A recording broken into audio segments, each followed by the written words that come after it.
Growing up in the former coffee plantation village of Mocha, Arcadia, Guyana, my siblings and I would often look at the red letterbox at the front of our yard, eagerly awaiting the postal worker's delivery of mail.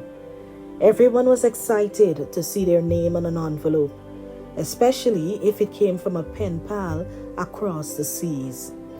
The vibrantly colored stamps, the weight of the envelope when it hit your hand, and the neat cursive writing on the pages contained therein were a delight. Even the smell of the paper excitingly somersaulted your senses. Things took their time then, and rarely were you disappointed by the anticipation that had been built for that special delivery. Gone are those days. Now, we are living in a digital era where everything is instantaneous, with messages passing seamlessly from sender to recipient via end-to-end encryption. And there's usually an expectation of instant reply. If you don't respond soon enough, people become embarrassingly annoyed, to the point of experiencing texting anxiety. Yes, apparently, texting anxiety is a real thing. Waiting for someone to respond to a text can actually cause people a lot of anxiety. If you've said something important, having to wait for a reply for who knows how long can become mentally draining. Even if you're not the person who gets anxious waiting for a reply, you might feel uncomfortable when other people expect prompt replies from you. And then there are those of us who put a lot of thought into what we text, and our delayed response may be based on many considerations, including order of priority. In whatever case, the waiting game is problematic for someone. There are many studies that confirm text messaging can cause anxiety and worsen social anxiety. But this year, let us remind those who are in our media communication orbit that we are not slaves to our electronic media devices. As a matter of fact, Ecclesiastes chapter 3 tells us that there is a time and a season for everything under the sun. Verse 7 specifically references a time to keep silent and a time to speak. Take time away from the devices, except if penning your thoughts on a tablet or enjoying a good Kindle read. Call it blackout periods if you will. A digital detox. Breathe. Tap into your creativity. Meditate. Try a new recipe. Spend time with family and, of course, set boundaries. If you don't use your time well, someone else will. And just to be polite, drop a quick note to the messenger saying, "I'm busy, but I will get back to you." Everyone hates seeing messages that are read and ignored for long periods of time. Measure the time you give to instant messaging and social media browsing. Get ahead of the curve and manage people's expectations of your response time in any given situation. Anything that is not measured cannot be managed. And of course, if instant messaging is a disruption to your peace, shut it down.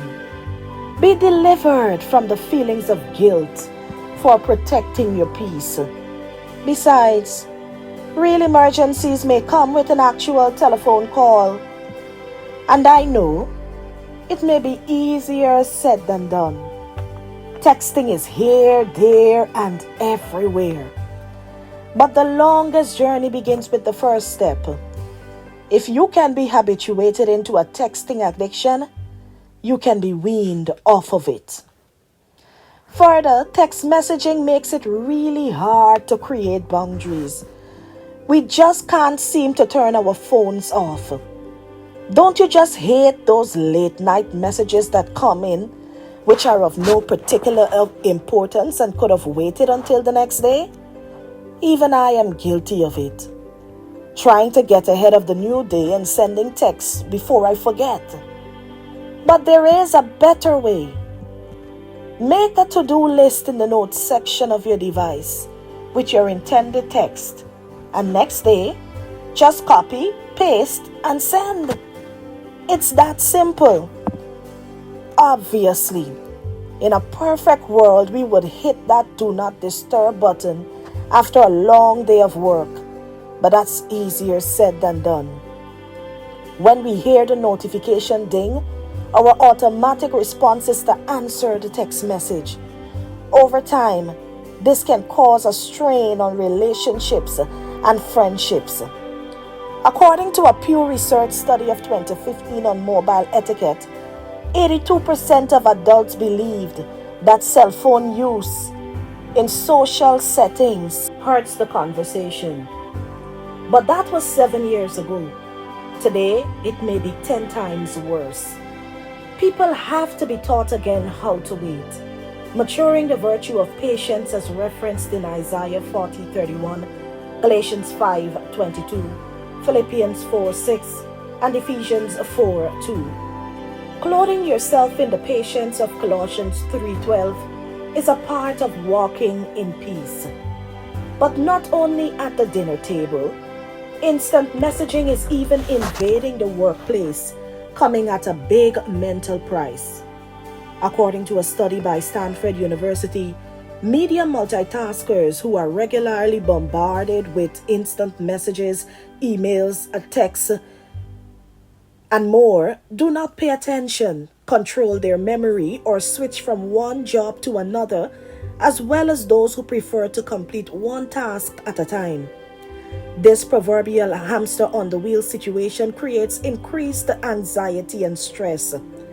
The artificial sense of urgency derails concentration, impairs creativity, and impacts productivity.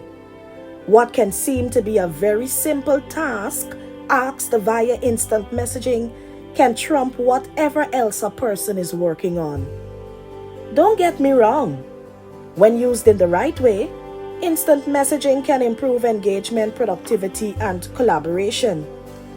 But if you've ever received multiple notifications when trying to pray or get on with your work and felt like shutting off the device, you're not alone.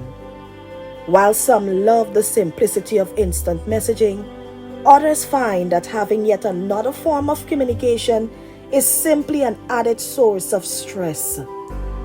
Yahoo Finance says, quite simply, we as human beings cannot perform optimally when we are trying to do multiple tasks, let alone when we are repeatedly distracted or feel burdened to give an instant reply.